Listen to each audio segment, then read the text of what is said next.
নিজেরাই মধ্যরাতে প্রেমের অভিনয় করে লকেট গিফট করে আমাদেরকে হাতে নাতে ধরবে। পারলো না ধরতে, কারণ আমরা চন্দ্রিমার নাম বললাম তিনজনই। ওরা আমাদের চেপে ধরতে পারতো, কিন্তু আমরা সুযোগই দিলাম না। শেষ খেলাটা আমরাই খেলবো ঠিক করেছিলাম যে, তাই ওরা আমাদের চেপে ধরবে তার আগে আমরা ওদের চেপে ধরলাম। সংসারটা বাঁচাতে হবে তো। মিথ্যে? অফকোর্স মিথ্যে, can you deny it? Chandrima তো তোমাকে লকেটটা দেয়নি। চন্দ্রিমা লকেটটা দেয়নি? তাহলে কে দিয়েছে লকেট? বলো, নাম বলো। চন্দ্রিমা দেয়নি তো কে দিয়েছে? তুমি তো মনে হচ্ছে আমার থেকেও বেশি জানো। হ্যাঁ জানি বেশি। এই তোমার লজ্জা হচ্ছে না? আমার লজ্জা হওয়া উচিত না তোমার? আমায় কে লকেট দিয়েছে তা নিয়ে রাগ দেখাচ্ছ, আর নিজে যে দিদিকে লকেট দিয়েছো তার বেলা।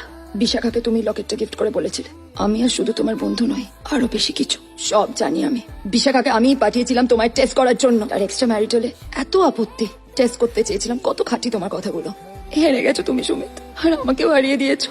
আমার জন্য সাজানো ফ্ল্যাটে দিনের পর দিন তুমি আরাত্রিকাকে নিয়ে গেছো। প্রথম দিনই ছুতো করে হাত ধরেছো। গ্লাস ভেঙেছে বলে হাত ধরে সরিয়ে আনার কি ছিল? হ্যাঁ, সাথে পর রাত আমার কাছে আসনি, আর ওদিকে দিদিকে জুঁই ফুলের মালা কিনে দিয়েছো।